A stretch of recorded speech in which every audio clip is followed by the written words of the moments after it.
Okay, good evening. Welcome to the September 9th Palmer Town Council meeting. Would everyone please rise for the Pledge of Allegiance? I pledge allegiance. To the flag of the United States of America and to the republic for which it stands, one nation, under God, indivisible, with liberty and justice for all.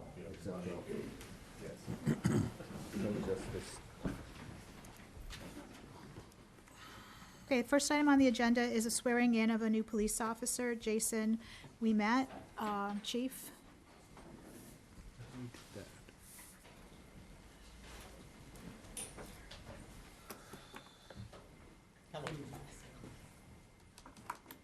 Hi, this is Jason Ouimet. He was recently appointed as a reserve police officer for the town of Palmer by town manager Brad Brothers.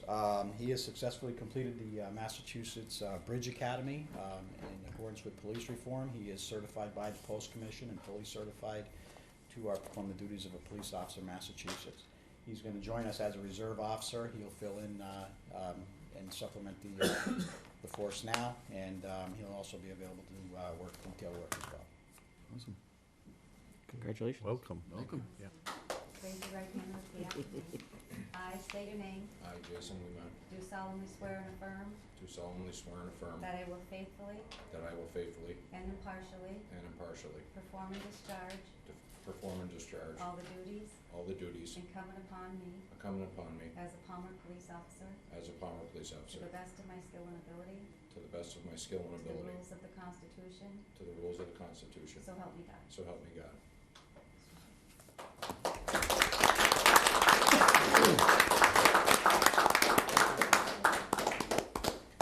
Chief, Yes, ma'am. could you stay till just after visitors' comments? Sure. Okay, perfect.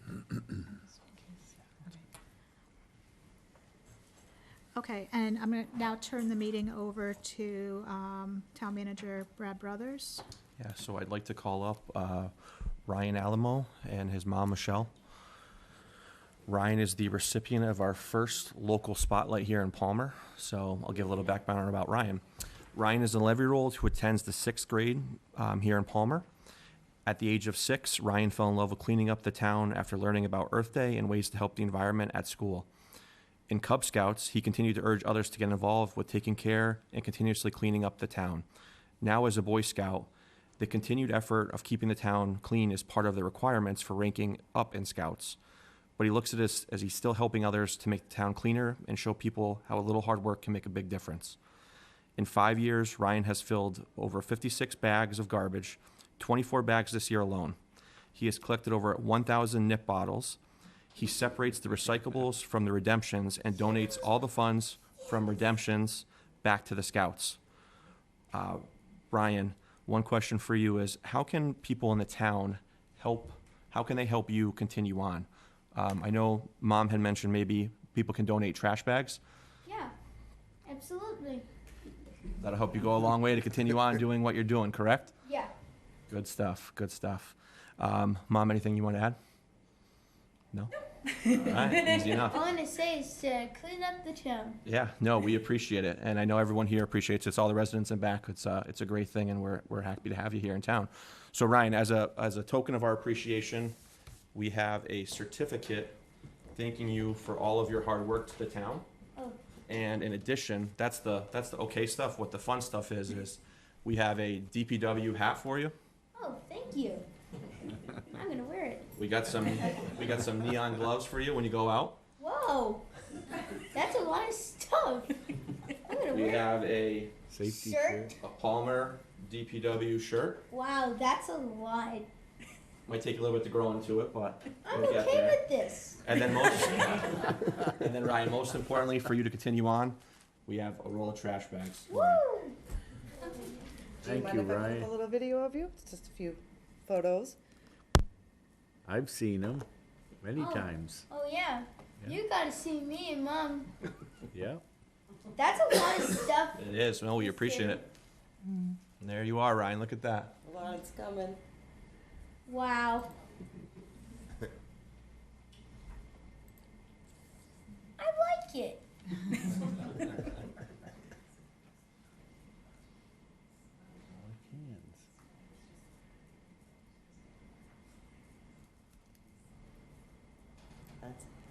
All right, and on behalf of the council, Ryan, we appreciate everything you do for the town. Keep up the good work. Thank you. Thank you.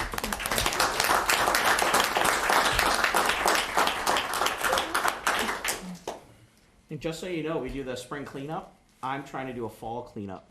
So I want to do one in the spring and one in the fall. So I'm working on that. Sounds good. Thank you. Thank you so much. Thank you, guys. Thank you. Have a golden. Okay, next item is visitors' comments for any items not on the agenda. Steve Cosmeter, Thorndike. A couple months ago, we raised the sewer fees. It says pretty soon the sewer fees are gonna be more than the property taxes. Pretty soon is already here. The business I run, we got a bill for over $1,400 for a sewer tax for half a year. That's a lot more than paying taxes. At this rate, you're gonna run business right out of town. You know? And speaking of the sewer taxes, we want to raise the rates $100. I imagine it's to offset the borrowing of $4 million for the sewer department roof. Right? That would be a piece of it, yeah. Now, see, they took $2.5 million for the truck. Could have just as well spent that money on the roof for the sewer department. So you wouldn't have to raise the taxes. Next thing, Thorndike Grammar School. We also got a letter from the auctioneer that there's going to be an auction, I guess this Thursday, for the grammar school. Now, you people went into executive session to discuss selling these schools or whatever. And this has been going on for 30 years, and finally it comes down to an auction. That's tough to take. So the Thorndike School has not been under the town's possession for 30 years. Yeah, Those but properties, most of it has been in the town possession. no. The Thorndike School was sold to a private party. I believe it then transferred hands at least a second time. I don't have the information in front of me. And then it was then taken back over by the town because they did not pay their taxes. But that was not 30 years ago. Well, let's say it's been vacant for 30 years, with the No, that's exception of not maybe a true. daycare center and a dance studio. Well, we do not dictate, when a private third party buys a building, we don't dictate to them what they can or can't put in it, as long as it meets the zoning requirements. So if they choose to leave the bulk of the building vacant, that's up to them as the owner of the property. I'm not talking about bulk. At any one time, there's only been one operation in there. That's either been a dance studio or a daycare center. I Nothing understand. else has ever been in there. I understand that, but if you bought a piece of property, the town doesn't dictate to you what you can put in it. If you want to keep that property vacant, that's up to you to make that decision. So those are choices that the owner of that property made, Okay, okay? So, but it has not been under the town's control for 30 years. for most of it. So going forward, are there any stipulations as to what can that be used for? No, as long as it meets The the zoning auction? requirements. So we could very well end up with something like in Three Rivers. Vacant building again. Let's hope not. Me too. Are there any stipulations as far as Converse Middle School? We haven't developed the RFP yet, but we're getting close to that. Once we close out this, I'm shifting gears to focus on Converse. And it's a little bit different because Converse has always been in possession of the town, so we can put more stipulations on it. Let the board know throughout the process with Thorndike, the whole new Tyler decision came down in the Supreme Court, and it changed the landscape of how we sell tax title properties going forward. And that has a huge impact on Thorndike Grammar, that putting limitations in would put the town at a liability that we're trying to get out of. I'll speak for the council on this. No one wants to see what happened to Three Rivers, or what this building was when it last sold, happen again. But unfortunately, it's out of our hands. All right. Next question. Highway funds.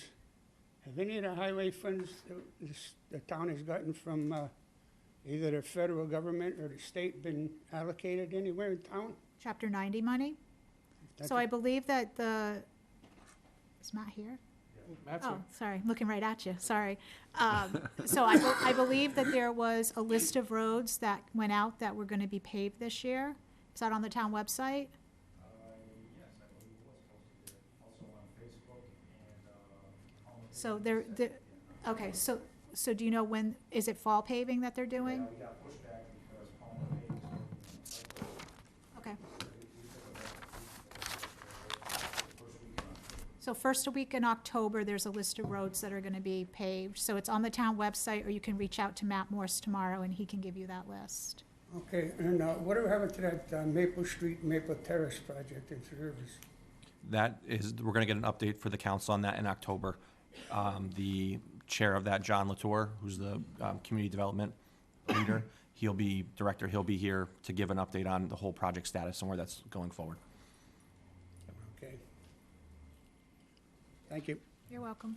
Anybody else? Listen to this broken record again.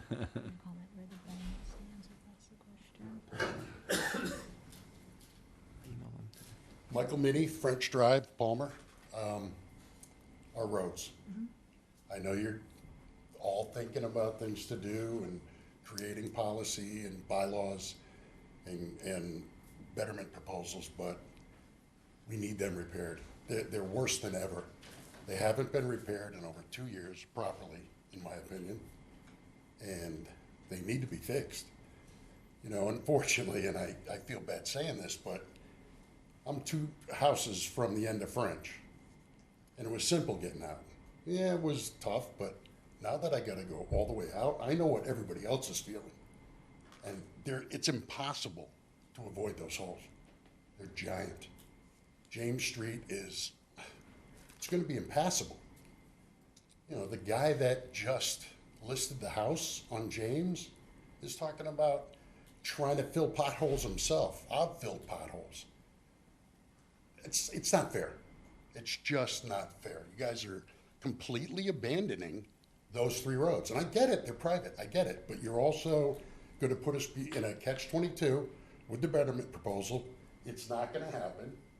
We're not gonna be able to do it. It's gonna be out of our monetary reach to do so. So now we're forced to either fund it ourselves or repair it ourselves, and that's not fair. You need to at least repair the potholes. It's not rocket science. You did it for decades and decades, and as of 2 years ago, you stopped. Just stopped.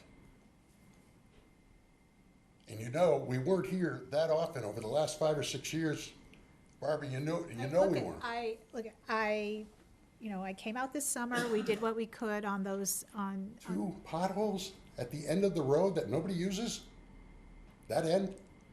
Not many people use that. that was not the impression that we got when we were called. Well, there's a lot of holes that are as bad as that all over Aragon, French, and James. Okay.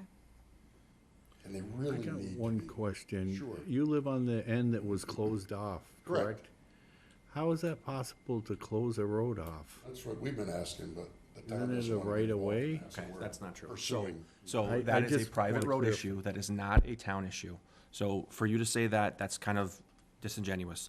The town, it's. Say what? It's a private road issue, not that the town doesn't care, that is a private I road said the issue. town doesn't want to get involved. You said the I town didn't doesn't. say care. Well, I took it as Town care. doesn't want to get involved in that. Because it is a private road issue. It is a private road issue, not a town issue. We've referred you to Todd Smola. We've referred you to places that hopefully you guys can get some traction and make that happen. But that's not a town issue. So I just don't think we should be commenting on that going Okay, forward. I just wanted to clarify No, it's fine. what that was It's fine. about. Yes, It's being pursued. but also We're doing that too, on our own too, fixing potholes and, you know. figuring out. I've also talked with the DPW director about looking at all of our private roads and coming up with a funding source as we move forward in FY '26 and what we can address. Because again, you cannot spend Chapter 90 funds on it, but that doesn't stop the town from budgeting X amount of dollars to do general updating to our roads. Now, we can't do permanent, but we could do patchwork. But again, we need a funding source for that because we cannot use Chapter 90. So we're looking at the scope. Matt had the list. Matt, there's probably 50 roads on it, I would say, that are all in a similar scenario. Now, they're not in the condition that French and Farragon are, but we need to do a full assessment so we can put something together in the budget that if the council wants to support that, it covers all of our roads. Because again, there's a lot that are in this position, and I want to do it right. In 26. So we gotta wait another 2 years. No, You know not what those roads are gonna be not necessarily. So You're not gonna fund it for, There- you We could just do said, transfers, we could do other 26. things. We could. First of all, there is money budgeted in this year's budget, a small amount of money, I believe, for private roads. Yeah, I'd defer that to Matt. I No? don't think we've said All anything right, aside. well, that can easily be fixed before we set the tax rate, yeah. Prior to Brad, I thought we had squashed this and said just take care of it. I thought we were just gonna fix it. So there, some potholes were filled, potholes have been filled. It's not accurate to say none have been filled. No, I said not properly. All right, I didn't hear the not properly. Re-milled tar, asphalt, was put in there and it lasted about 3 weeks. So yeah, that's what I said. They weren't repaired last time properly. Prior to that, they were always done with new asphalt and they worked for years. Well, the We two, called when new potholes opened, but that was once a year, if that. I would call Steve or I'd call his predecessor and they would come up and just, we'll be up there within a week. are the two They'd potholes, fix 5 or are the 6 two potholes and we'd be potholes, happy. are the two potholes that were filled in August or end of July, I think that was? They're still there. They're still there? Okay, fine. So let's, From what I understand, that was new asphalt. yes, it was. Hot patch, yeah. Okay. So my only concern from a first responder point of view, if the road isn't passable, or is it passable? Like, that is the one thing the town has to do, is maintain them up to a standard where first responders can get down the road. Yeah. It If is, I don't go 2 or 3 miles an hour, I can't drive down my road. So, yeah, the fire department's gonna have to go up there and maneuver these potholes and get to my fire, which will probably be lit after tonight, I'm sure, by somebody. Oh, I gotta shut him up, but I'm being facetious. All right, Brad, I'm being facetious. Don't take it personal. It's just, I've been here for 5 years now. And it's really not rocket science. You guys did it for decades. And I'm certainly not telling a falsehood about that. Every year, you came up and did it because it was the right thing to do. Just fix a couple potholes. That's all we're asking. And I wasn't here every month when you were doing it. Thank you. I will take a ride again and see what Thank it you, looks Barbara. like, yeah. I'll take a ride up there also and check. Anybody else? Chief, you're good. Feel free to stay, but you're good. All right, minutes, August 12th, 2024. Any comments on those minutes? No, I didn't have anything. Do I have a motion to approve? So moved. Second. All in favor? Aye. Opposed? Abstentions? Good, Marlene? Okay, there is no old business, new business. The first is appointments to the Council on Aging. Does anyone have any opposition to just doing one motion for all of them? Nope. Nope. Okay, so we have, and I'm sorry if I butcher any names, Lisa Catrino, 3-year appointment term expiring June 30th, 2027. Sandra Gilman, 3-year appointment term expiring June 30th, 2027. Catherine Pluff, 3-year appointment term expiring 6/30/2027. Bridget Donato, 1-year appointment term expiring 6/30/2025. Martha Mundell, 1-year appointment term expiring June 30th, 2025. Do you have a motion? So moved. Motion by Carl, second Second. by Mark. All in favor? Aye. Opposed? Abstentions? Next, we have Resolution 2025-05, which is to accept a donation in the amount of $124,735 from the family of Lisa Swiss Demnarski for the construction of the Duke Field PHS track. A motion to accept the donation from the Swiss Demnarski family. Motion by Matt, second by, I think, second that was Phil. Okay, all in favor? Aye. Opposed? Abstentions? Okay. Thank you, Matt. Really quick question on that. That money's gonna be set aside for future improvements, right? No, that money goes towards the cost of building the track. Got it. Yeah. Understood. Yeah, once we close out the final, we'll come back to you guys. Actually, we won't, but we'll rescind the available money to put it back into stabilization or capital stabilization, whichever one it came from. Got it. Next is Resolution 2025-06, which is to accept $79,519. So actually, this is a grant, so to accept $79,519 of a grant for the purchase of the Barker Street lot. This was money that we had appropriated at a future date. We appropriated enough money to cover the entire purchase. We did receive the land grant, so the grant will now go towards that, the cost of purchasing that property, and the money we appropriated in the same amount will close back out to wherever we took it from. Yep. 70% reimbursement in full. Do we have a motion to accept the grant? Motion. Motion by Mark, second by Matt. All in favor? Aye. Opposed? Abstentions? Next is Resolution 2025-07, which is to approve a transfer of $23,550 from the treasurer part-time salaries account to the town manager full-time salaries account. Do you want to talk about this a little? Yeah, so the background on this is the amount loaded in the transfer is the existing salary that was set aside for a part-time payroll position. With this transfer, we're looking to expand the scope of work and make this, rather than just a payroll and benefits position, a HR payroll and benefits coordinator. One thing I know from talking to the individual council members throughout my 5 months here now is that we really are behind on HR in terms of our policies and procedures, our scheduling interviews, making sure that we're asking the same questions during interviews. Really, this HR coordinator will take the lead on all of that to ensure we're in compliance with really everything at the state level. Also, too, it'll give me an extra set of hands to work through with our department heads on larger term goals, and it's really something I think that'll benefit the town. More than happy to answer any questions, but I'm a true believer that this position will pay dividends. And also, too, it'll help with onboarding, like I mentioned before, but also exit interviews. I know that's one thing the council was big on before I started, was making sure we're connecting with all our staff who are leaving and finding out what the reason they're leaving for. This position will also take a lead on that. Is this somebody internally you're moving into this spot, or is this somebody else? I'd have to post. it. Okay. Okay, do you have a motion to approve that transfer? I'll make a motion. Motion by Mark, second by Matt. All in favor? Aye. Opposed? Abstentions?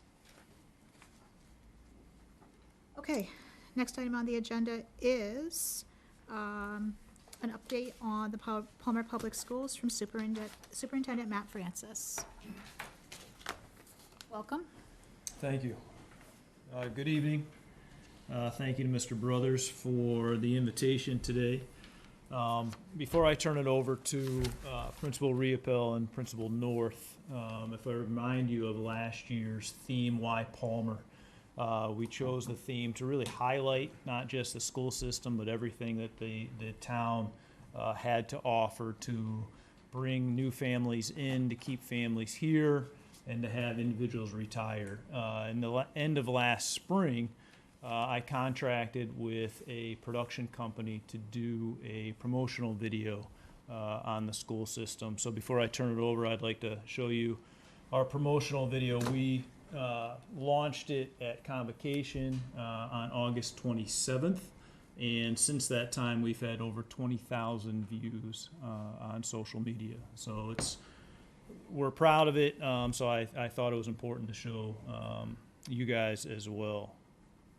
Arlene, is it down here? Somewhere. Nope, that's not it. You can close it out. Wonderful child that he is. That's not it. That's not it.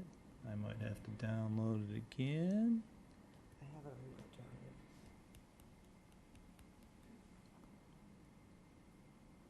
We have a motto here at Palmer Public Schools, which is a small town.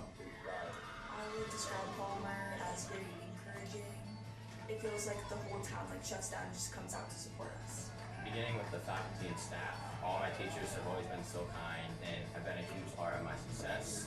20% of the employees have been employed here for 25 plus years. That's one of the things that drew me to this district because it speaks volumes to the community as a whole. This year we are super excited to be bringing in full-time free preschool, and we take pride in our smaller class sizes. At Palmer High School, they can range from 10 to 20 students. And we have 12 AP courses across all different content areas. It's a great experience to kind of get the opportunity to earn credits for college. We also offer a dual enrollment program where you're able to take a class through a local community college. I think the variety of classes are fun for students and kind of get them prepared for taking on that next level. If there's any type of academic struggles, we want to make sure we provide intervention at those earlier levels. We have a vibrant multi-tiered systems of support. Tier 1 is by the general classroom teacher. Tier 2 is by the interventionist who get more targeted support. And Tier 3 is special education. We have a wonderful special ed department. We started with unified cooking, unified PE. We do the Special Olympics. We have a huge send-off. You will see a ton of high fives. You will see signs. We have lots of different programs so that our entire student population can come together and understand and respect each other as human beings. We have some wonderful extracurricular activities. We have a before and after school program. We also have Girls on the Run. So we build them up socially, emotionally, and students have a lot of opportunity to stay after. There are so many ways to get involved here. Many different clubs, National Honor Society. We have many different sports teams such as track, baseball, football, softball. We have a fitness program. We have a brand new weight room, so students are working out after school. The experience has been amazing, and the support from family, friends is awesome. Like, without a crowd, without people cheering you on, it's hard to achieve your best. We may be small, but we show pride and everybody comes out and cheers us. Everyone supports each other and everyone has the same goal of making sure that every single student is successful. I love how everybody collaborates, how it's such a family unit, and being able to say to families like, welcome to Palmer. Like, this is your new home, and embrace them and love them and get them the courses.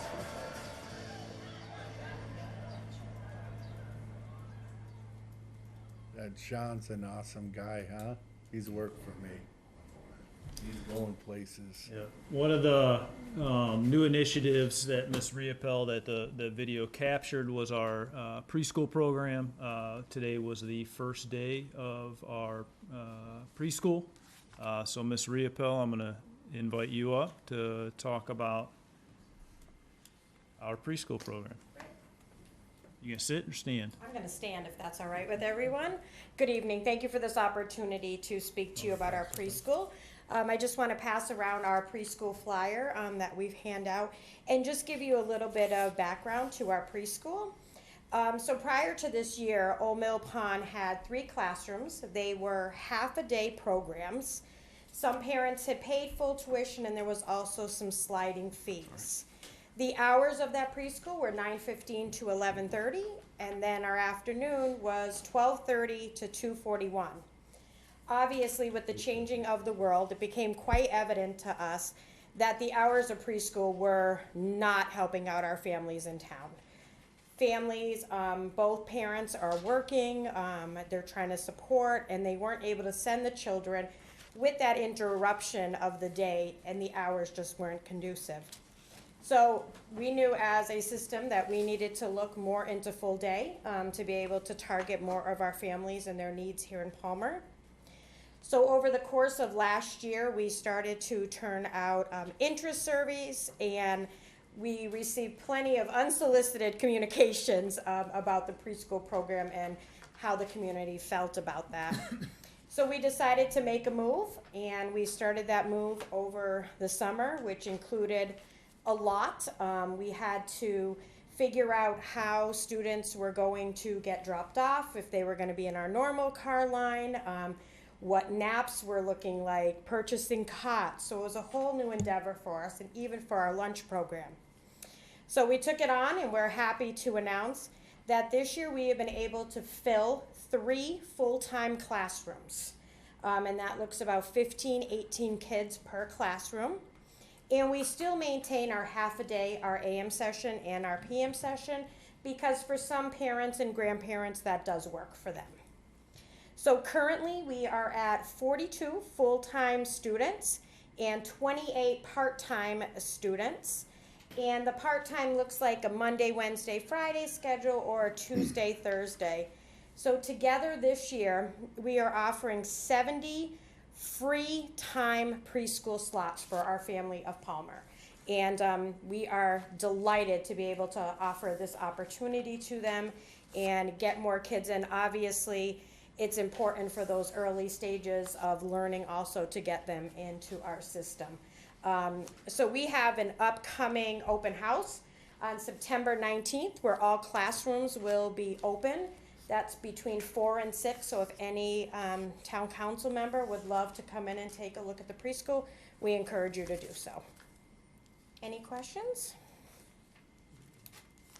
You anticipating it's gonna be free next year too? That's our goal. Thank you very much. Thanks, I Holly. appreciate the opportunity. Thank you.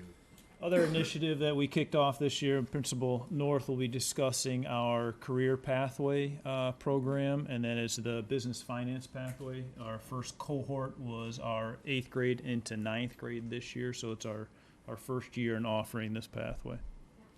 Good evening. Palmer High School is extremely excited to offer the students a career pathway this school year. This year we are offering a business pathway that allows the students to explore a career in business. The program will include project-based learning, internships, field trips, and guest speakers.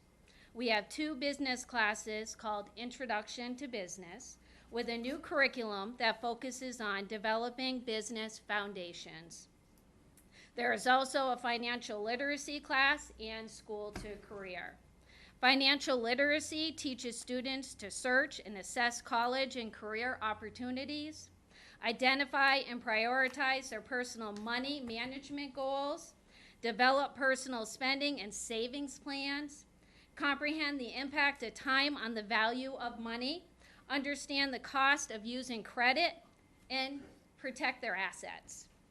School to Career allows students the opportunity to explore various work roles and career choices within the community. Each year, we are planning to increase course offerings, such as Introduction to Marketing. When the business pathway students are seniors, they will have a special celebration and receive a certificate and a cord for graduation. That is in addition to receiving their diploma when it is graduation. We have a partnership with Hoyo Community College and Ware Public Schools. Students also have the opportunity to participate in dual enrollment, where they can attend college and start to earn college credits while finishing their high school credits. So currently for our business classes, we have 32 students enrolled in the program. Our School to Career, we have 24 students in which we are putting out into the community and building those partnerships. And our financial literacy class is 33 students. So we're off to a great start this school year. It's wonderful things happening at Palmer High School. Thank you. Thanks, Sue. Thank you. Thanks. So that's a quick update. I know we'll be back. Mr. Brothers is looking for us to bring some students back throughout the year as well to hear from them. And then before you know it, we'll be in budget season, so we'll be back again. So I thank you and look forward to our continued partnership. Thank you. Thank you. Thank you.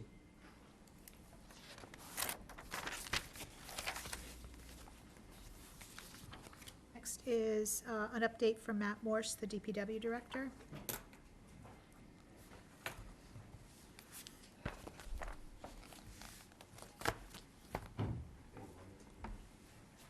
Have to follow that fancy promotional video. Better get busy for next time. There's no DPW one for us? Actually, a little slideshow. Oh, there you go. With popcorn. Yeah. So I just wanted to pop in. I know I sent you guys some grant awards that the DPW has received over the past few months. I thought it was a good time to kind of go over some of them.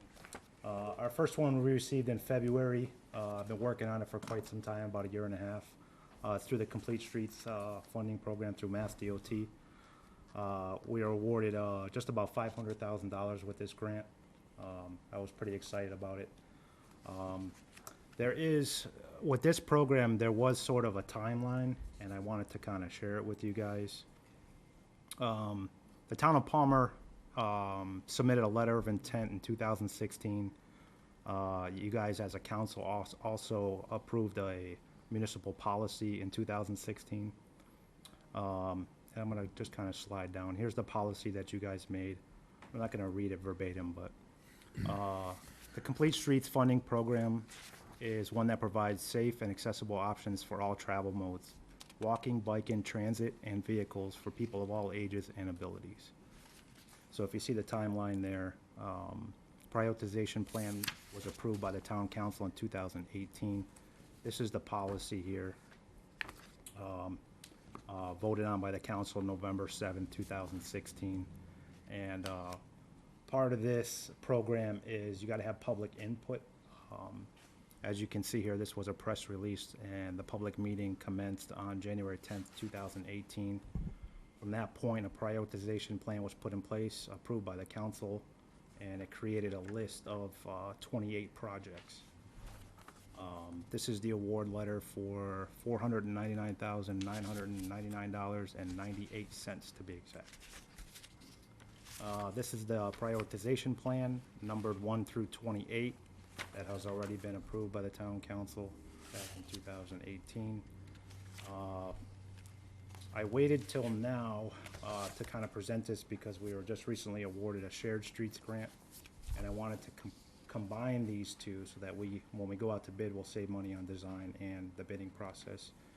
We'd get a better price, we'd save some money doing both of them together. So all of these grants are going to go out to bid on one package to save us a little bit of money. I'm going to go through the interactive map of the projects that we have earmarked for this $499,000 through Complete Streets. The first one's kind of a cool project here. This is what we call Cannon Park, that connects in between Park Street and Converse Street. There's a little cannon right around this part here.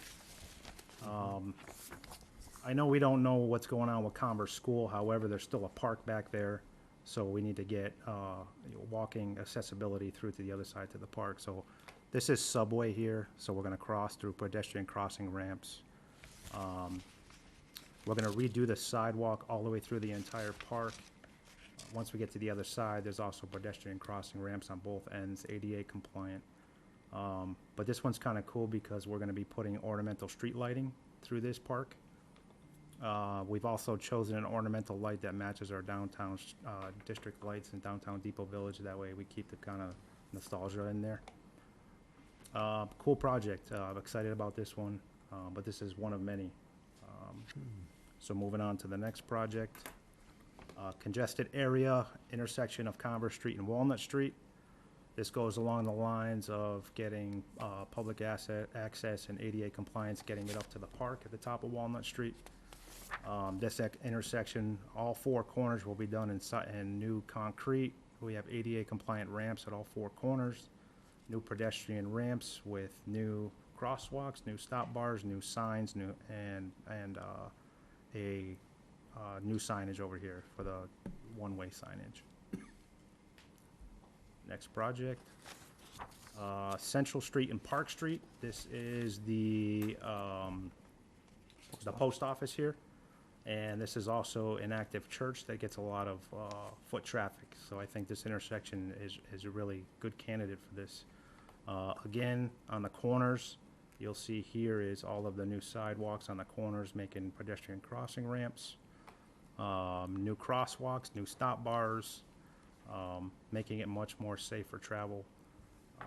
So this is a good candidate. It's a good project here too. Next one is the intersection of Walnut Street and Pleasant Street.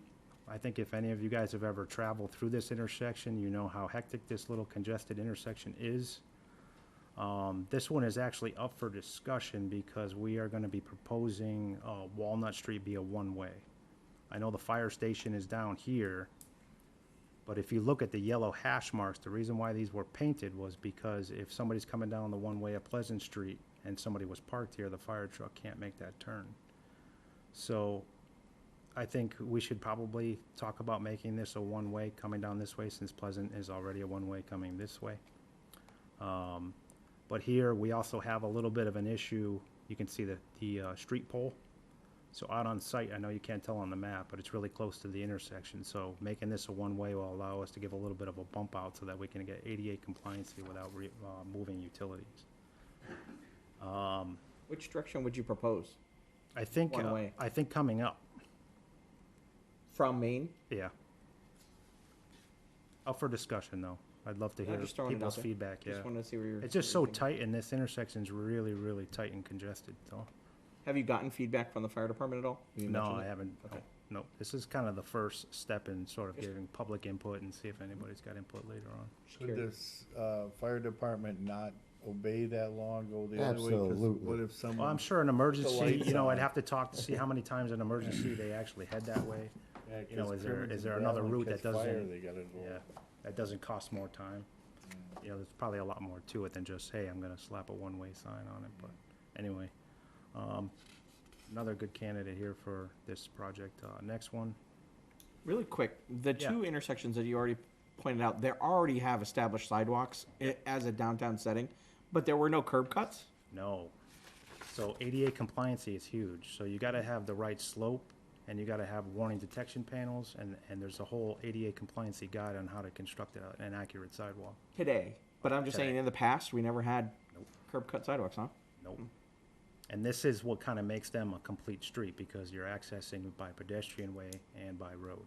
I'm surprised because the corner house there that there was a fire at, Yeah. there was somebody that had a wheelchair, a motorized wheelchair, who actually lived in that house for years. Yes. And I was surprised to hear that now that, I gotta say, it's probably one of the biggest downfalls in this town as I kind of went through my sidewalk prioritization plan as well. A lot of our sidewalks, if you start looking around town, some of these crosswalks, both ends just run right into a curb. And that's like the biggest no-no we can have, because we're painting a crosswalk in the road, enticing people to cross illegally. So if there was, you know, some sort of accident, is what we don't wanna see. So there's been a lot of emphasis on ADA compliance. Next project, this is the Palmer Public Library. If you don't know, down across the street from the library in the back is a public parking lot, which is down this road here, down behind the eye doctor. When the library has overflow parking, people are forced to come up here and then cross this crosswalk, which is also not ADA compliant. it's not ADA compliant, yet we have a traffic light for it. Yes. I thought it was, but. I could have sworn it was too. I thought it was too. I know a In traffic light addition- lasts, that crosswalk light lasts forever. You can watch them walk all the way into Cumberland's by the time it changes. Yeah. So in addition, if you notice this light pole, there's actually the control cabinet is mounted to the pole, and that's actually illegal. So we're gonna be taking this control panel off the light. We're gonna be mounting it on a panel on the ground where it's supposed to be. Across the street here, we're gonna be remove and stack the traffic signal post here. It's gonna be removed, put a new one in, and we're gonna make the ramps here compliant on both sides, and then we're gonna put a new crosswalk in. When you say illegal, you say, obviously when that was done, it wasn't illegal to put that on the pole. Let's say not in code. That's a better word. Yeah. Yeah. Now, Needs to be on a pedestal. I don't know why we ever put a traffic light there. It does, is that Right, correct? I'm assuming it was because of the new construction of the library, we decided to put a traffic light there for the crosswalk? I think the original intent, in my opinion, would be to get the pedestrian foot traffic across. Yeah, does it only turn red when, isn't you it press only the turn button. red when you push the button? Right. Yeah. Which is, why would we, I mean, it's there established, but if you're going to replace it with something, why would we put another traffic light up and not just the normal standard lights that they have now for the crosswalk. So the light pole and the mast arm actually itself is actually in newer condition, so we wouldn't try to replace something Okay. that's in good condition. Got it. It's Yeah, they more, kinda it's did more that this one over here on this all side, the this, same when the this library old one that's over was by, built. on the sidewalk is really old, and we're gonna be, removing and stacking that one, that's gonna be replaced. Okay. Just to throw it out there, seeing it on that page here, Yeah. further down, it probably won't scroll down towards. No, it's like just a Cum- picture. Like Cumberland's. Yeah. That area from, we'll say from Carl's place actually, 'cause there's nothing at your place, correct? Yeah. From there down to Cumberland's, which I'm sure is heavily traveled, there's nothing from there down, Cumberland's, what is it, Luke's, there's nothing in that area. For crosswalk. Crosswalk, you There mean? used to be I think the by nearest one is Jerry Napa. Pappish's, Yeah, there was lights. one at Napa, and that one, the one at Napa goes from curb to curb. Right. So that one potentially in the future, I mean, we can only do so much at some Napa time. and then Friendlies, and I don't think there's any others. Friendlies is no good either. Yeah, Right. when they fixed the parking lot in the back, that's what the crosswalk was for in the new library. Where people can park down there, and I think we said Yeah, to walk exactly, across. so I think this Everyone is, said at the beginning it was for the skateboarders. yeah. I think this is a good project too, I think it's money well spent.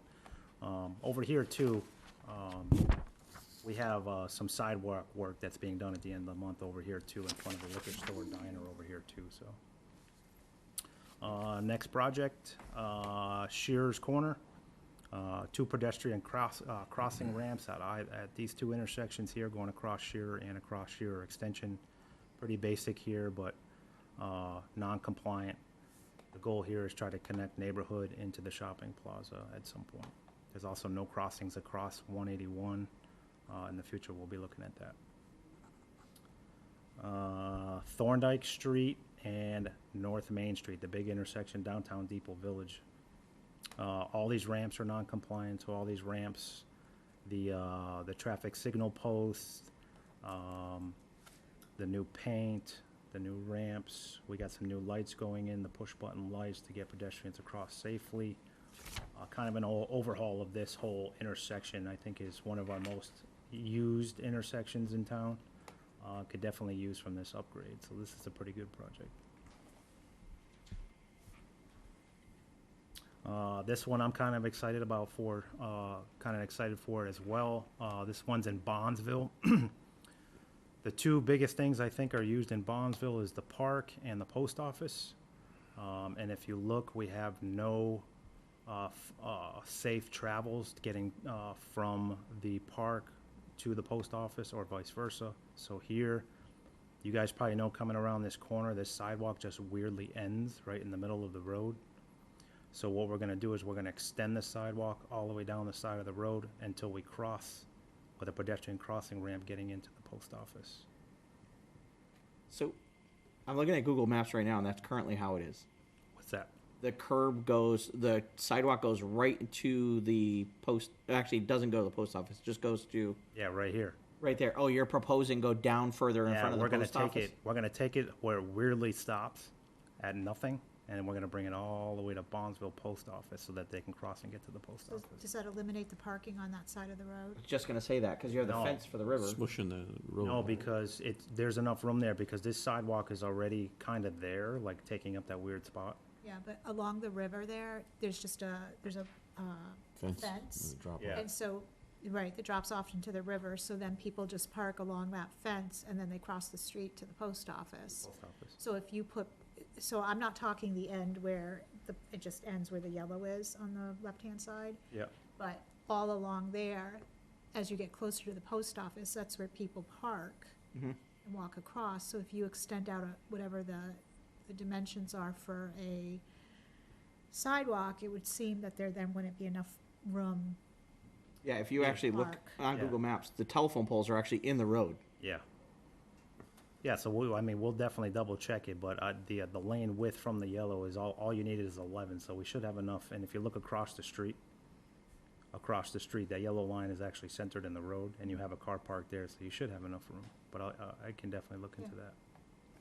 I could see it making it more difficult for trucks that are coming through there also. Well, plus when you have narrow traffic, Oh, yeah. DOT is actually starting to go to like a 10-foot wide lane, because the theory is the thinner the travel lane, the lower the speed. So if it works, if it works, it works. So, When he, after he's done, keep going. last project for Complete Streets, this is just a simple intersection of Gates and Route 32 Ware Street. Accident prone here, we're just going to be putting in advanced warning stop signs, flashing stop signs, new paint on both sides of Gate Street as you approach 32. This will hopefully cut down on the accidents that are here at this intersection, but this was also on the prioritization plan. So that's it for Complete Streets. I'm gonna carry on and go into the Shared Streets program. Matt, when you were putting together the shared streets, did you look at anything for just like the traffic calming measures that are like identified as part of Complete Streets, like things beyond, like, so for instance, like different, so as far as like the crosswalks, like using stone or something else that gives it automatically makes the eye think you need to slow down a little as opposed to just a painted crosswalk, anything like that? So I think I brought it up in one of the last department head meetings. I think one of the things that I'd like to start to get into is those raised crosswalks. That's definitely a conversation for later because it's not quite a speed bump, but it's a traffic calming measure. Yeah.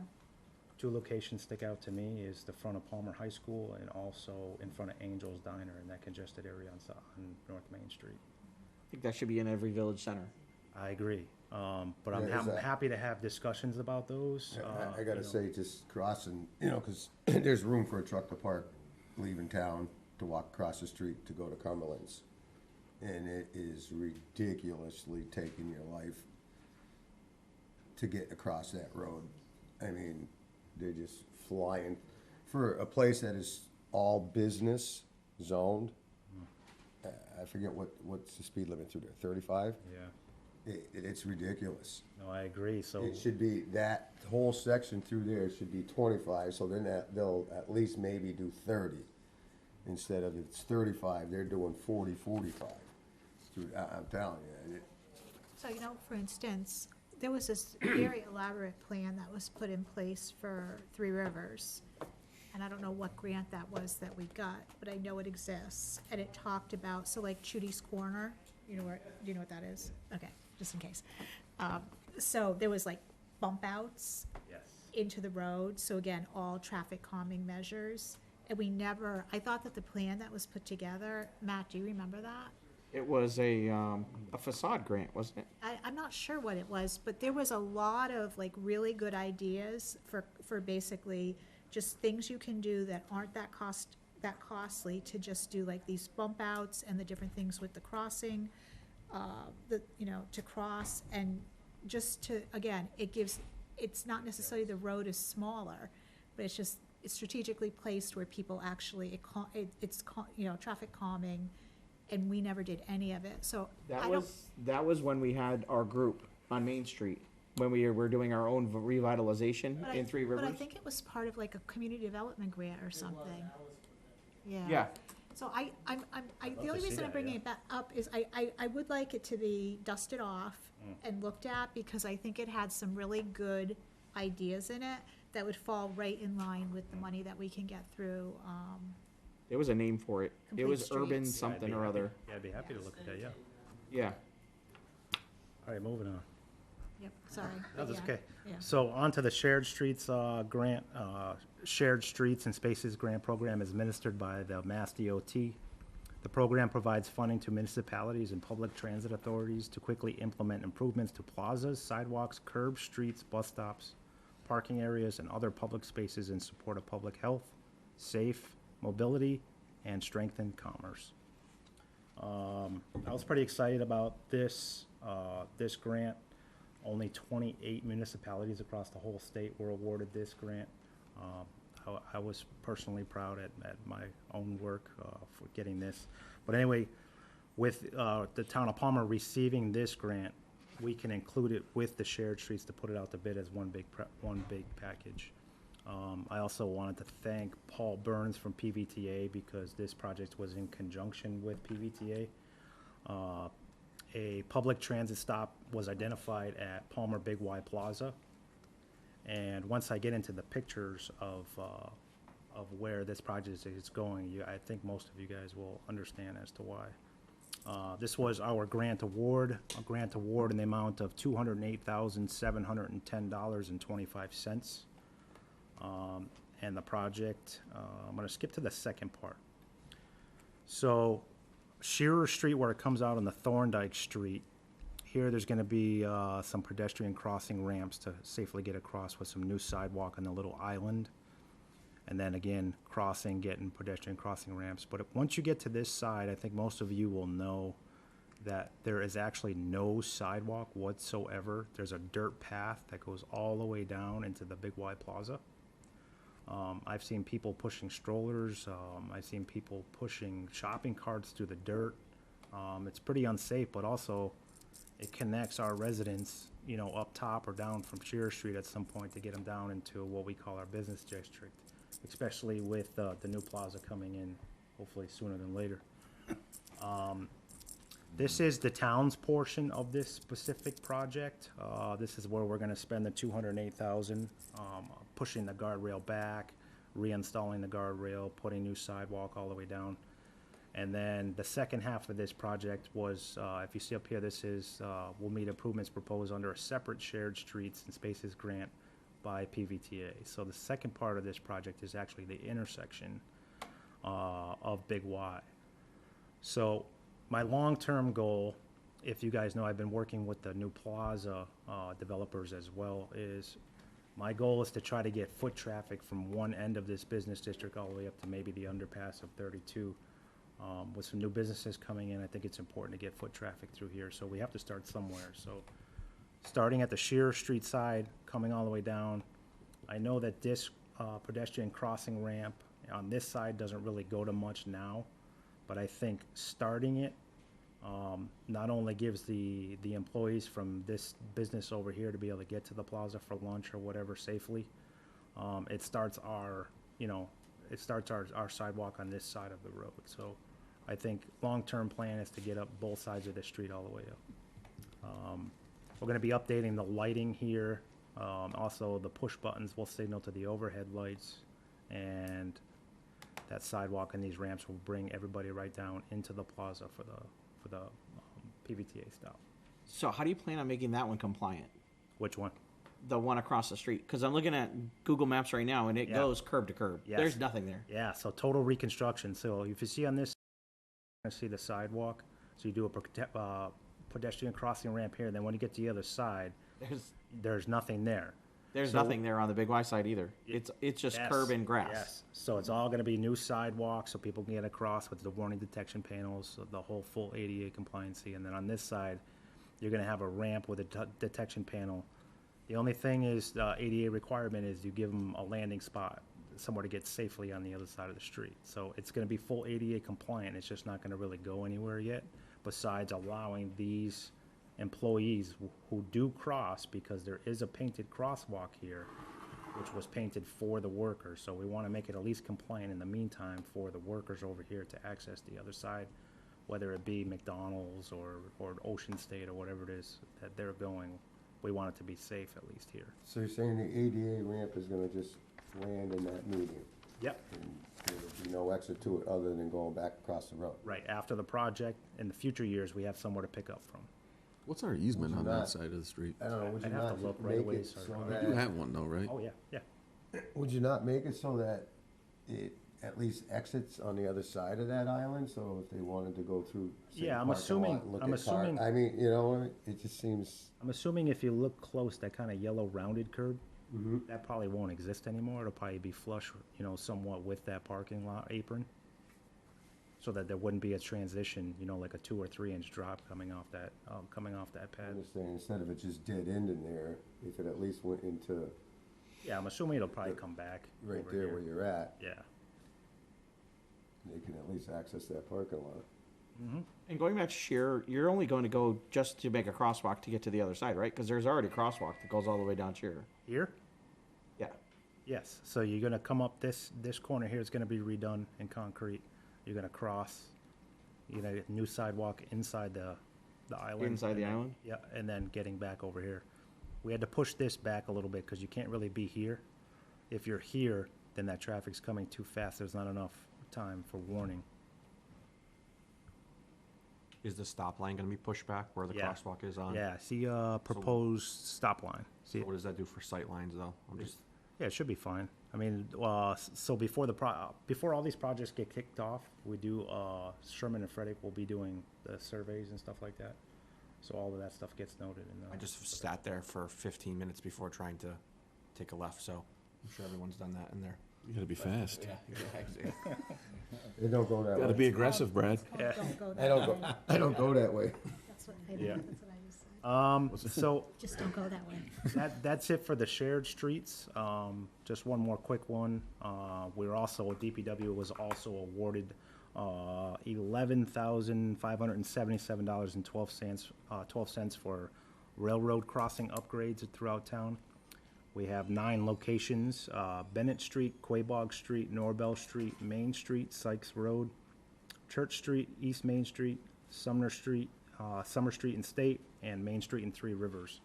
All new painting, signage, warning signage, and all new upgrades at all of the railroad stops. So those are the grants the DPW has been awarded over the last 6 or 8 months. So speaking of railroads, while you're here, Yeah. can we look at something on State Street, that underpass? I can tell you how many convertible just get rid of trucks it? I see now. We've lost power. I'd say last month we've probably had 5 decapitated trucks. Yeah, we can take a look, maybe Something. some signage. Big ass sign. I mean, I know I've mentioned it years ago, just why is that bridge just not removed? Especially when they've built a new bridge there. It actually is a very good truck route versus going past the old metro into downtown Thorndike and then getting your way over to Bondsville versus going over probably one of the few structural bridges you have in town to go over and get into downtown Bondsville to get to the industrial parks. I mean, It that's- is a it's more owned by the natural rail. route. It's owned by the rail, you can never be able to tell them what to do. You can't tell them what to do, what you can. I think if we do something. I mean, eventually, I guess we just wait, eventually somebody just takes it down, because the sign's telling them about the low underpasses. By the time they've turned down that road, they've already now have to start figuring out how to get exited, because Well, the last- before they take a right or versus a left off of River Street, there is no warning to them telling them, do not go down that road. The last guy that backed up took out the pole on, Yeah. And then What if street is they're that? at least smart enough not to go that far, they have to, what is it, Bennett Road? I forget what the name of the road is. It goes down to Swift River, Jim Ash. you know, Jim Ash, right? They'd never So make they'll it have to down. back Yeah, they'd into never it. make that I corner just at the say, bottom. they have absolutely no warning off of River Street telling them not to take that left. When they take that left or right, whichever direction they're coming from, now they're on that road and it's too late. Now that, you know, you have to figure out, if you're a good truck driver, you figure out, okay, I want to back up down Airport Road or whatever, get turned around and get out of here. And it is, in my opinion, a good truck route from, say they're coming from where, to get to the industrial parks. If that bridge, would, if nothing else, lifted and then further used down the years for, you know, trail, whatever, old railroad. Take a look. Well, I mean, I'm gonna put a plywood board up with stamps of all the The trucks bridge that is got still whacked. undefeated, they say, right? Yeah.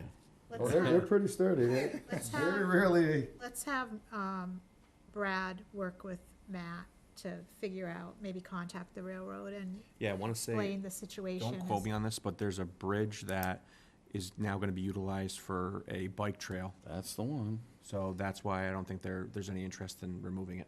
No. That's what I was saying, you could still at least lift it to 13.6 versus, Alright, what's so it, 12.3? More to come on that. So really quick, before we go on that, because I've brought this up numerous times throughout the years, is establish truck routes through town.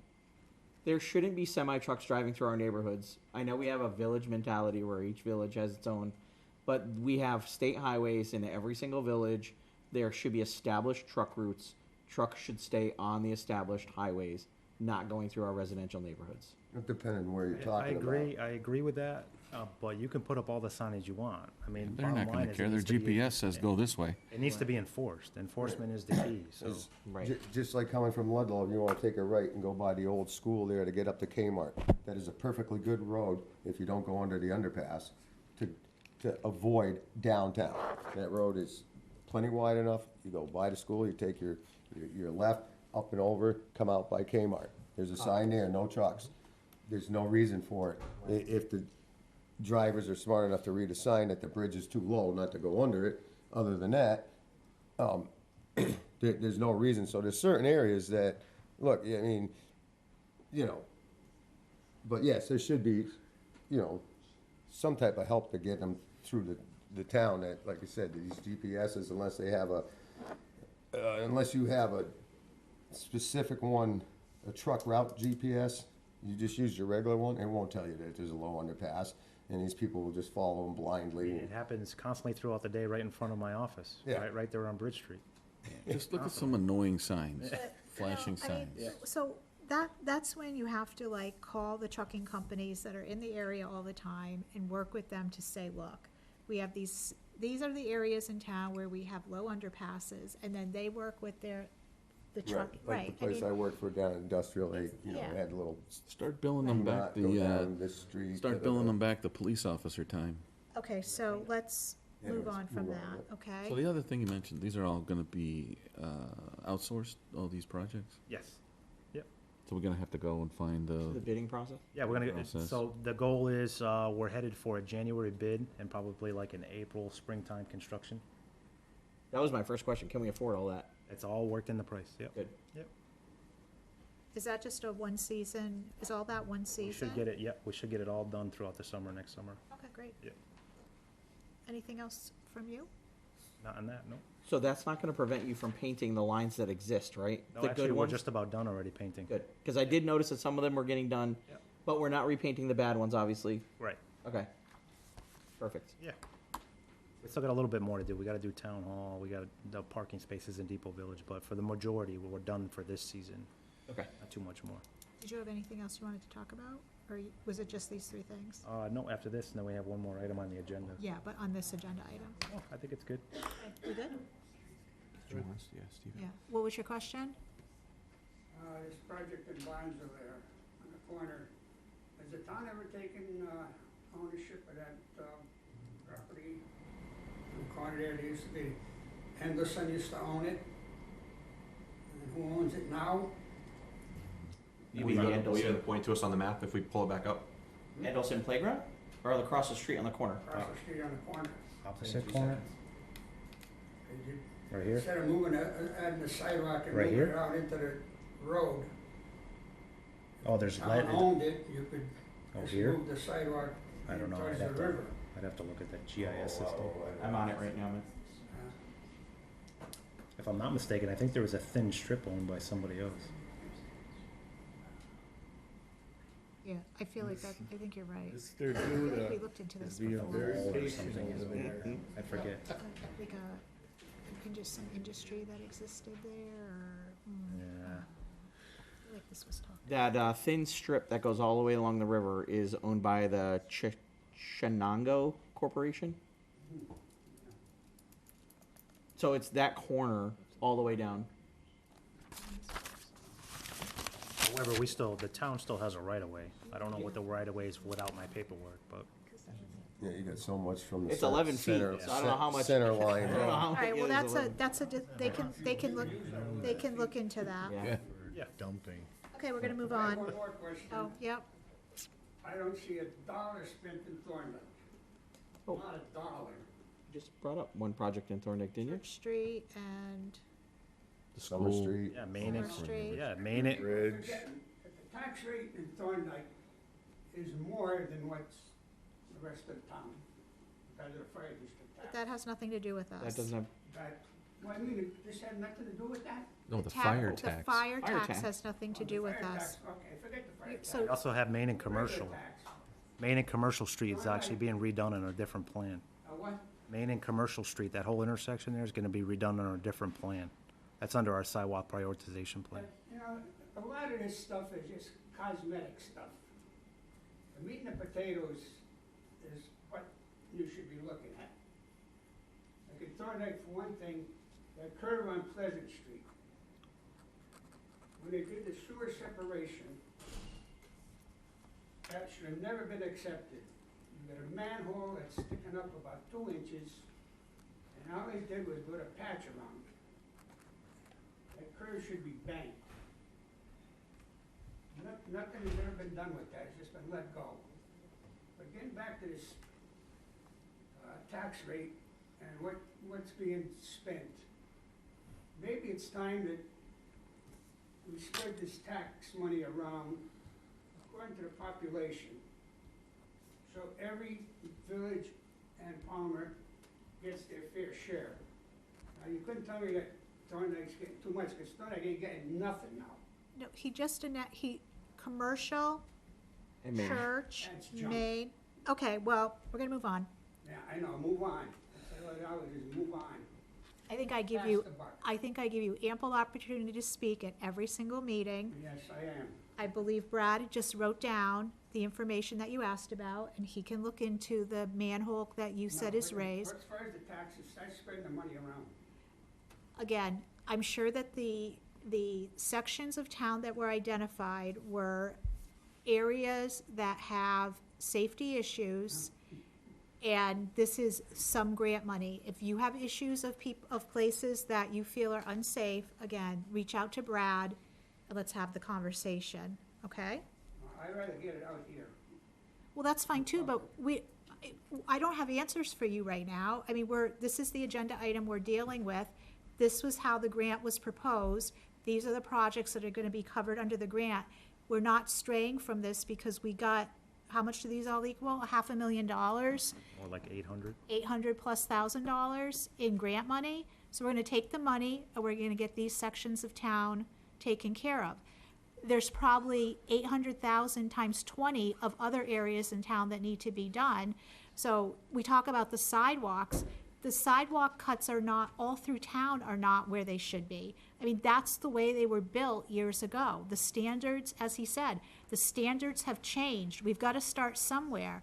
And I think that what he has identified are spots in town where there are high traffic areas, and I think that it's a great plan. Thank you very much. Next is Spread it around. Resolution 2028-08, which is an ARPA request for $16,700 for DPW feasibility study. Brad. Yeah, so I'll defer this to Matt, but we included in the packet, I think, a study that was done in 2012. It was in conjunction with the police department. There was money set aside for due diligence on a parcel at the DPW facility, excuse me, at the DPW, losing my mind today. It was at Burley Park for the DPW, and that was found to have a lot of wetlands, and it was not feasible really to move forward with for a DPW site. So we're looking at alternative sites on the same, at Burley Park still, on a parcel across the street where the leaf pit is. I'll defer to you, Matt. Yeah, right where the composting facility, the town owns, I think, 26 acres across the street. I took a walk with Heidi just to kind of eliminate maybe some of the first initial thoughts or negatives about the property. I think we identified a little bit of parcel that has a little bit of wetlands. There's also, I forget what she called it, some national heritage possibility of endangered species neighborhood of some sort. But the You know what it was? yeah. Yeah, she has it, some national. No, there was only a small portion. So what I was getting to was that there's actually two, I think 7+ acre possibilities here to build, so we're good. The wildlife, the wetlands across the street were the problem on the last time because you have to have a buffer zone, and that wouldn't allow for any outdoor storage there at the old site that was proposed in 2012. I think there's definitely possibility here.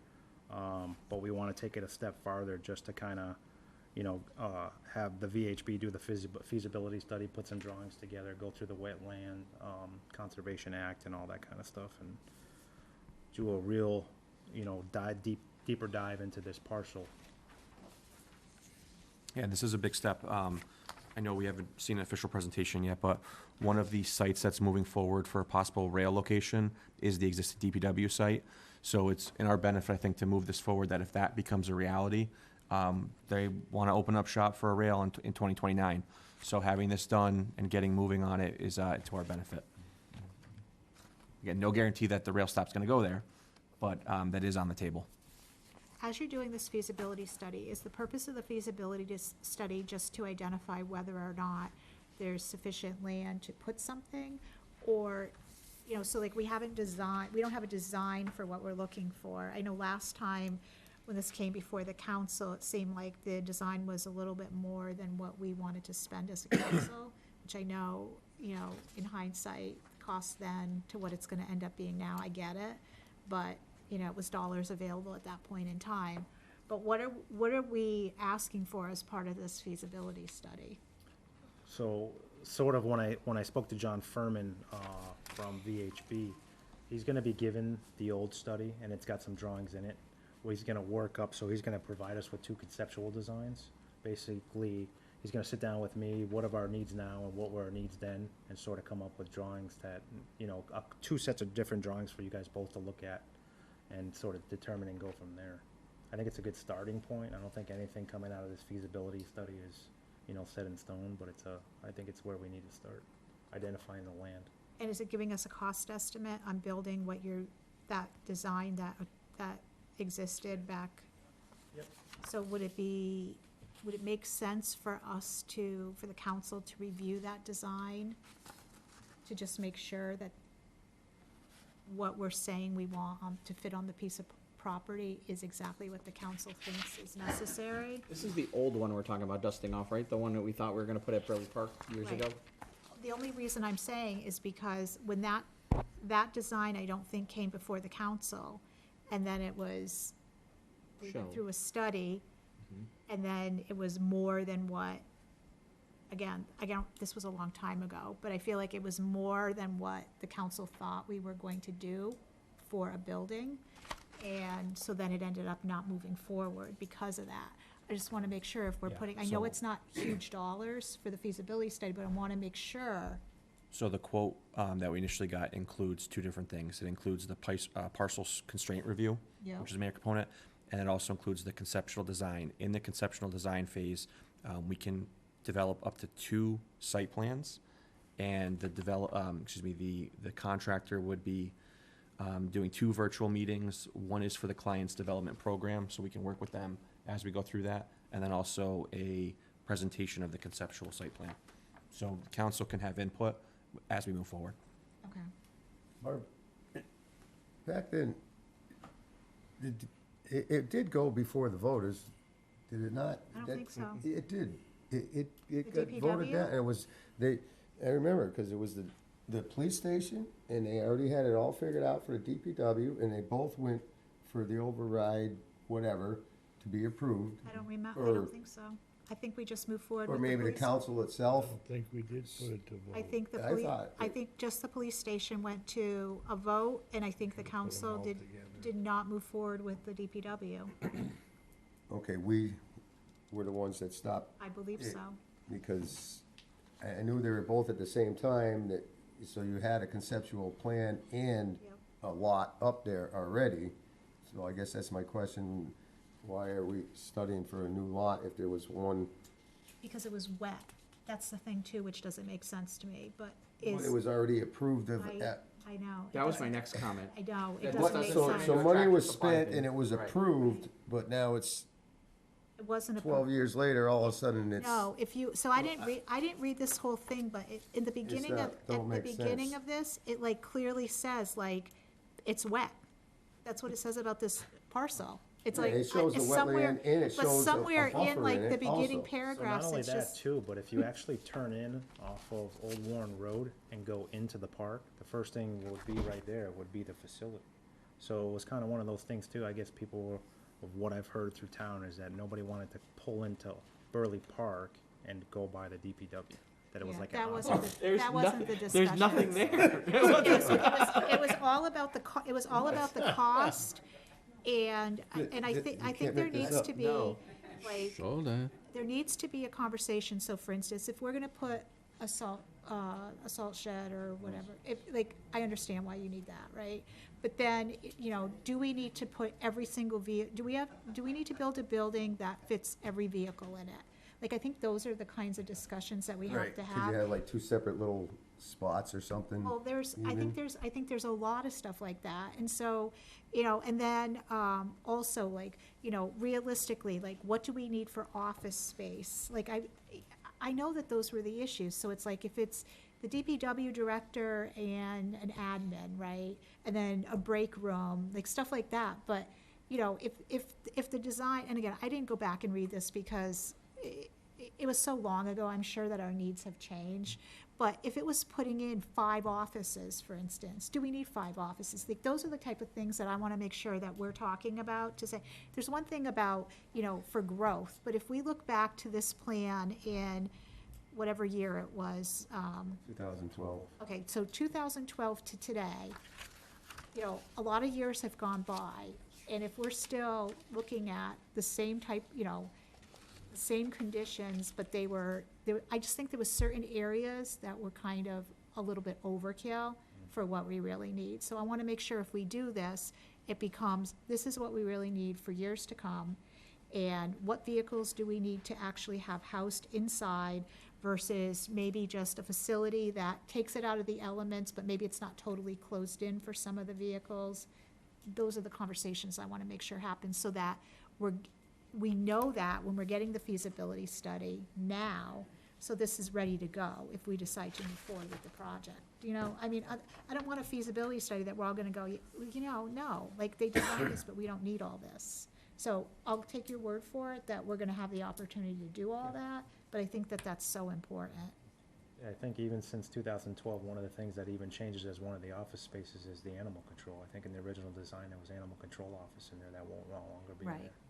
So Right. There's So- definitely some upgrades or removals. Removals, yeah.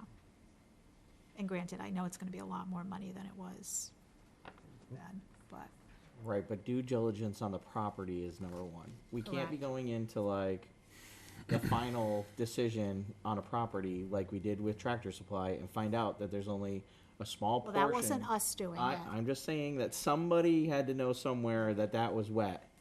And it's just sucked to be the landowner or the person who wanted to potentially build there and get all the way to the end and when we were about to prove it and be like, they can't do anything because it was wet.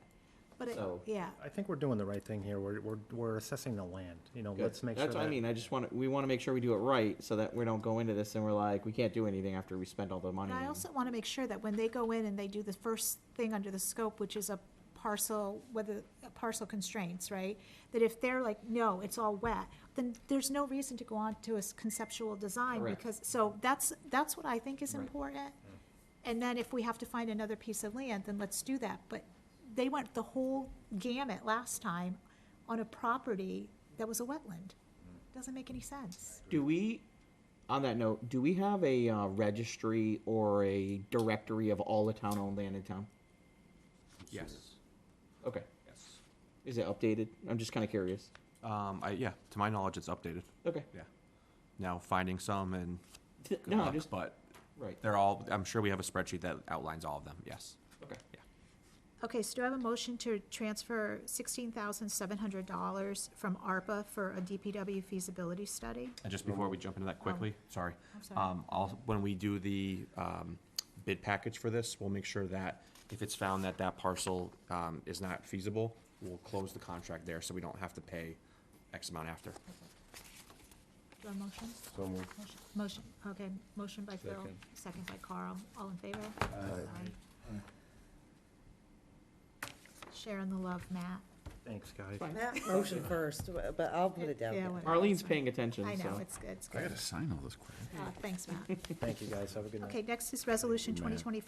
2025-09, which is an ARPA request to transfer $13,100 for Converse Middle School Legion Field Surveying Services. Brad? So, as we have previously mentioned, I would be looking to move forward with the sale of Converse through an RFP process shortly after we close out Thorndike Grammar. With that being said, when we originally looked at the parcel for Converse Middle School and the parcel for Legion, they really don't align. I think a lot of, what happened was when they did expand onto Converse, they said we don't have to go change any of the surveying lot lines because technically the town owned both. Now that we're looking to offload possibly Converse, the lot lines don't make sense. You have the rock wall behind Converse that actually the extension which the basketball court was put on for Converse is over the lot line that's already set. So resurveying this to make sure that, one, we maintain public parking for Legion Field, and two, we give the new lot line for Converse enough parking for their potential if they use it for 55 plus housing, whatever comes in there. This would redistribute that to make sure that we're in compliance, and it also lets the developer know really what they have when they walk in, rather than having a paper of, we'll catch this up after. I'd rather put in the RFP exactly what parcel they're getting in the lot lines. Yeah, I think we already talked about this. So, didn't we do that when we just rezoned it? Or did we not? We didn't survey it before we rezoned it? Not the separation between the two properties. Correct. On GIS, it looks funny. The school is one, and then the land around it is separate. So yes, I agree that we probably have to go back out and survey it. Yes. Yeah. That's what this would do. Again, I know it's a high price, but we'd go out to bid, try to get 2 other quotes, and we'd go with the lowest one. But this was the lowest responsive bidder I've had to date. Sounds good. Okay, do I have a motion to transfer $13,100 from ARPA for the surveying? Make motion. Motion by Matt, second by Carl, all in favor? Aye. Opposed, abstentions?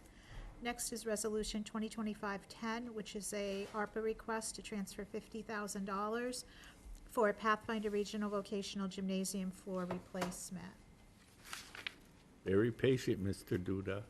Any question? There was ample information in our packet regarding this request.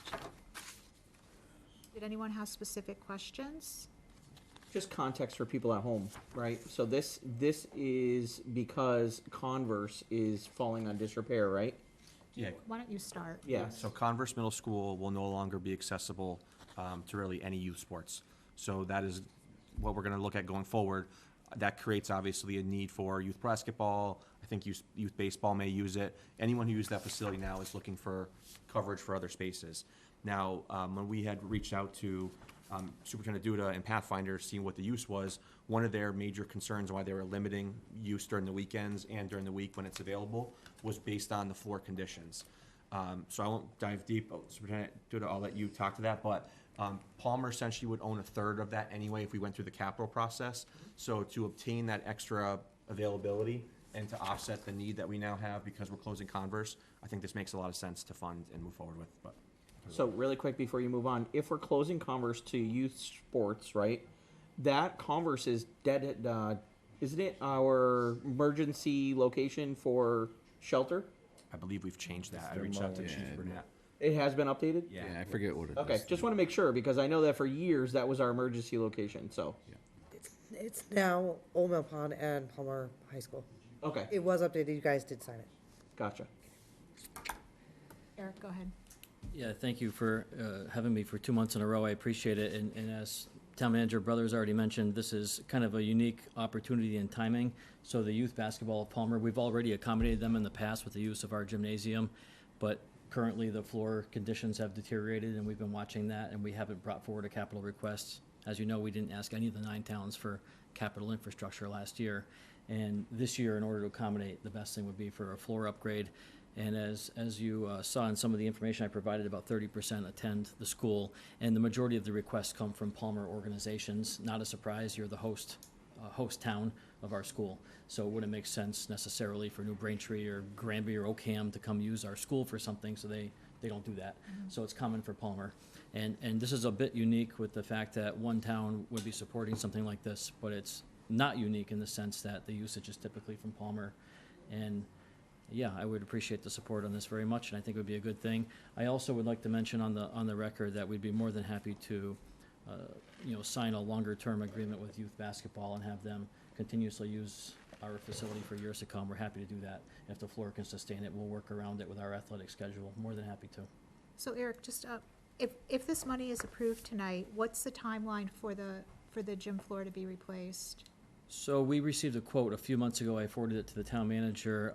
We're anticipating, so if the $50,000 mark is accurate, which it looks like it is, just under 50 would be posted on Combis. About 3 weeks out, we would get 3 or more quotes, and then we would be able to put this thing into place for December. It looks like youth basketball would need it right around that time through March. So the timing should work out really well.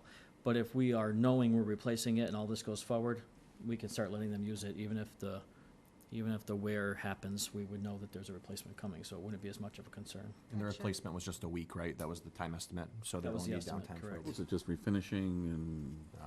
Yeah, it's pretty interesting, actually. They pour like this rubber coating over the entire floor now, and they put labels in it and everything, and it's sort of like, so, I don't know how many millimeters, it's pretty thick. It's pretty interesting. Not that many years ago, that wasn't something that was offered when we looked around, so this is a pretty cool opportunity. And then my other question is, so would we, the town of Palmer, be entering into, like, between you and Brad, entering into some type of agreement for future use with this investment? Or would you be doing it directly with, like, each of the sports leagues that is looking to use the facility? Have you guys talked about that? No, we'd probably follow suit with what Superintendent just said, with let them kind of handle that with signing a longer-term deal with the Palmer Youth Sports. We'd be more than happy to look into it, and the reality is, to be honest, we'd be more than happy to do that now. We just are worried about the floor conditions, and Right. this is a unique opportunity with the ARPA funding potentially available. So we're more than happy to sign a multi-year agreement to have youth basketball So use it. I think that it's important for the town to do something also, just because, no offense, but the parents come and go every single year, and I want to make sure that there's nothing lost in transition from one group of parents to the other as their kids age out of programs. So I don't want to have the town have to get involved with, like, the scheduling and all that kind of stuff, but I just want to make sure that there's something put in writing that kind of really outlines the investment that the town of Palmer made into the new gym floor, and just what kind of the expectation is with this agreement, which I think we're all on the same page from the discussions, but I just think that for me, that's important to have that memorialized. Has this floor been sanded at all, ever? Sanded or repolished? My understanding is it isn't. It's once it's a poured coating afterwards, it's normal maintenance after that, sort of like the similar gym floor we have now, which is not a wood floor, it's a poured I floor. remember going to school there, and that's how it's always been, was that floor. It's really a unique type of floor, and I think it's maybe been replaced once since the school. So it's not a hardwood, it's not a traditional, No, I've never been there, no. so I'm Yeah, asking. it looks like a rubber coating now, and this is my Okay. 18th year, and I was a student there in the 90s, and I remember it always looking exactly the same, so it's a fairly old floor.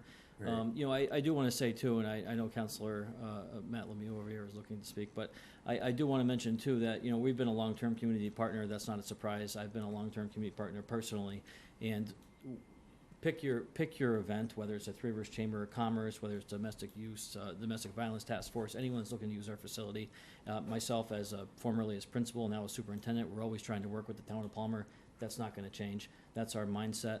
We're controlled by a 12-member district committee, two of whom are from Palmer, and they have the similar mindset that we're looking to be community partners. And I think this is just a continuation of that, and a real example of one town, happening to be our host town, happening to be our biggest town, stepping up and working together with us.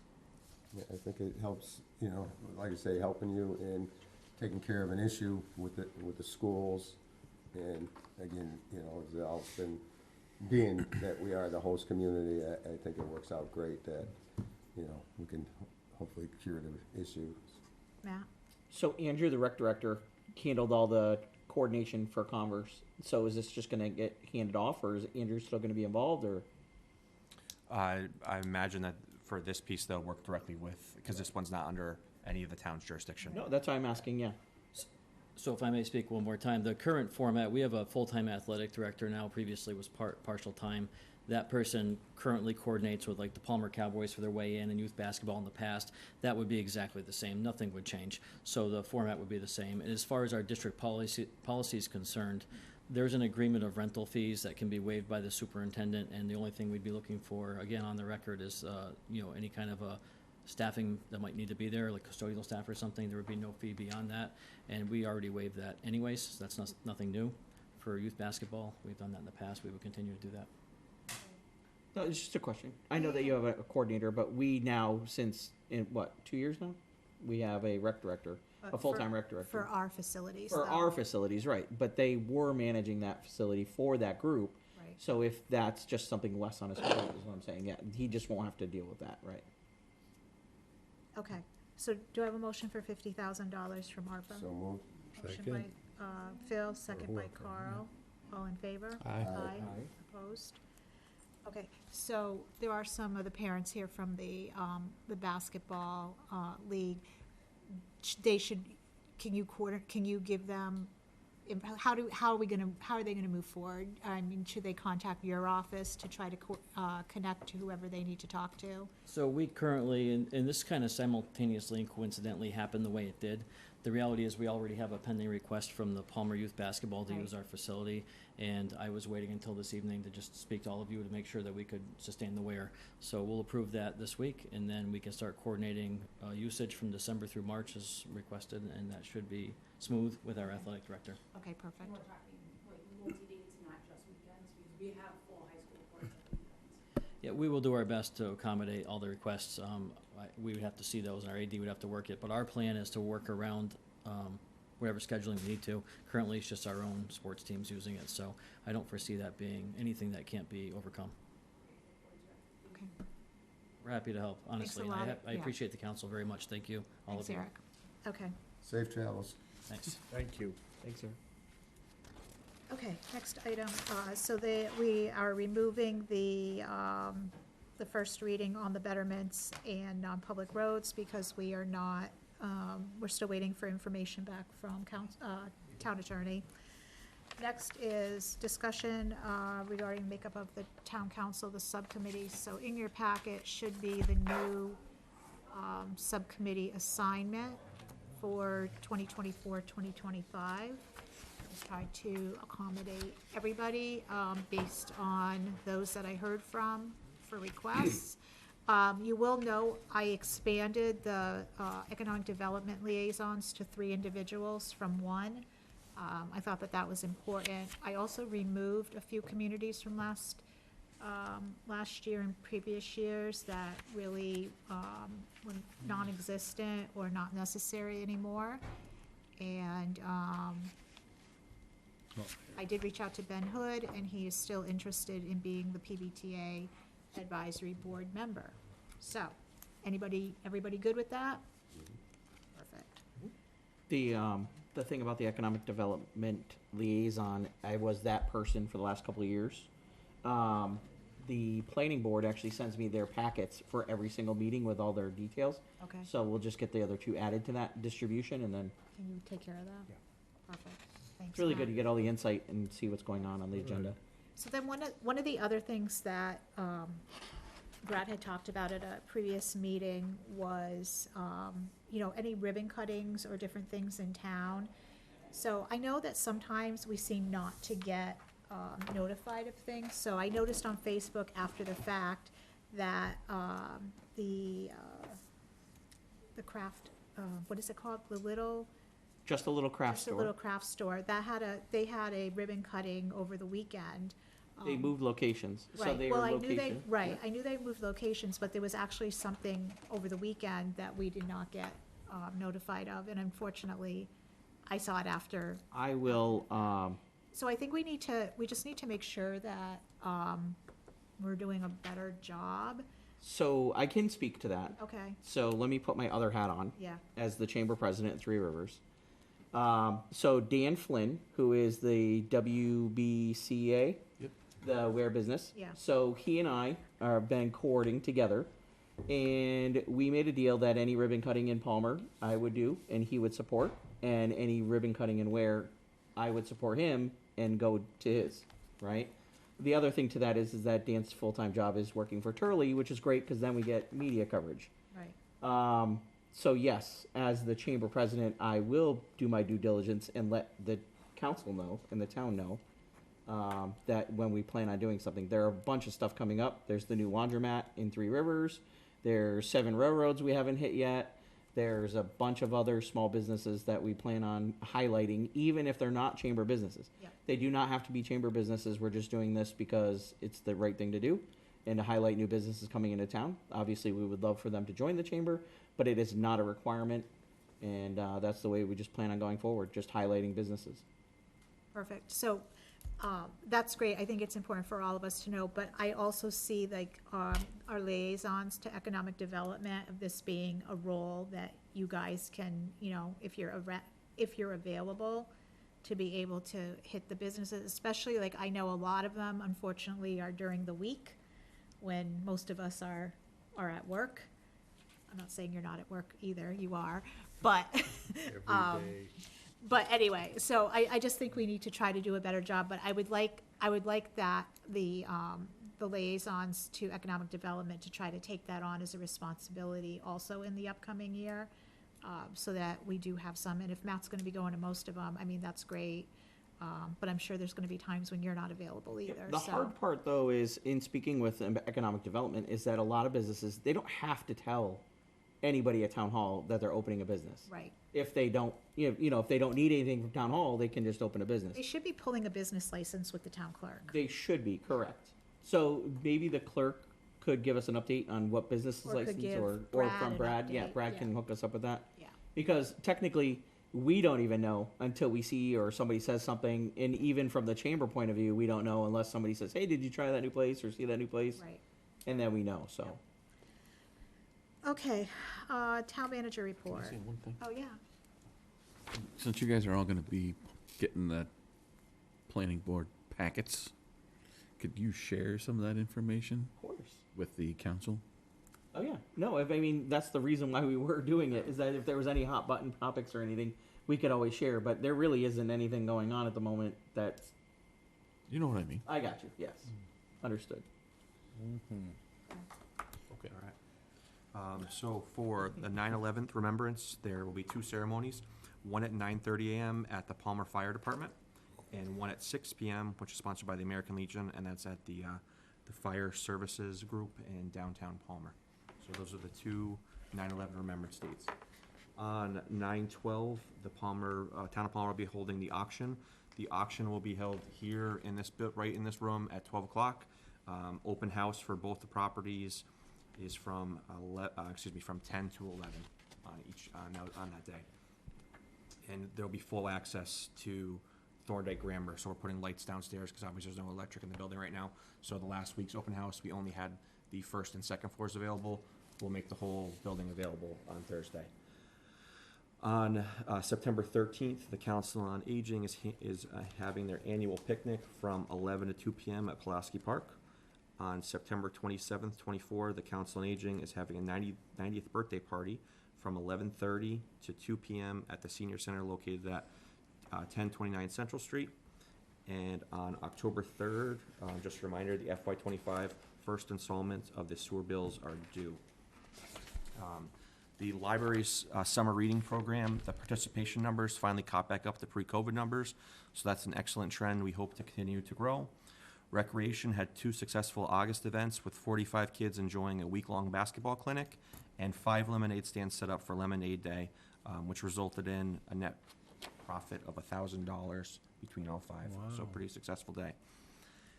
And then, as you know, I've kept you guys in the loop a little bit with what's going on at the animal control facility. So I just want to recap all the highlights of that. I know in the past week there was or 2 weeks ago now, there was a article letter to the editor. Unfortunately, this thing is making the rounds, so I'll hit on all of this. So on August 13th, a letter from a Munson resident was dropped off at all 4 town administration buildings associated with the Milltown Animal Control. This letter noted poor conditions of the facility and animals that a resident claimed to witness when dropping off donated dog food with the Munson Police Chief's presence. Upon receipt of the letter, the Palmer Board of Health Director immediately reached out to the Munson Police Chief and our ACOs to discuss all items noted in the letter, where all claims except a stronger than usual odor of the facility were discredited. A detailed response to each claim in the initial complaint letter was drafted by our Board of Health Director and Milltown staff and sent to the Munson resident and all Milltown member towns. On August 19th, the shelter had a site visit by the MDAR, which stands for Massachusetts Department of Agricultural Resources. While we await the official response from MDAR, no immediate concerns were raised, and there was no odor ammonia that registered during testing throughout the facility. I just want to state that again for the record, that no immediate concerns were raised regarding the condition of the facility or the well-being of the animals. Any poor conditions of the animals were a result of the treatment from prior owners. It's unfortunate that this inaccurate letter continues to circulate through various channels and for the poor treatment of our ACOs that they've been receiving from some residents of various towns. The Milltown staff go above and beyond and end up taking animals into their own homes when the only option left is to sometimes euthanize. So again, thanks to all the staff we have at Milltown facility. Prior to the letter, we had started to compile a capital improvement list for the facility, which was never incorporated in the original regional agreement. Back in June, Palmer began working with the Munson building officials on bringing enhancements to some of the existing conditions, not because they were required, but because of a desire to improve the conditions and operations of the control facility. We've also connected with Pathfinder, who we are hopeful to partner with in some of the trade areas as we move forward to again enhance the facility. We look forward to putting this misinformation behind us and remain committed to providing a safe environment for the staff and animals in our care. That was it for the town manager's report. Miscellaneous correspondence, anyone have anything? Counselors Roundtable, anyone? Okay, I'll take a Motion to adjourn? motion by Matt, second by Bill, all in favor? Aye. Okay, good night, thank you. Good night.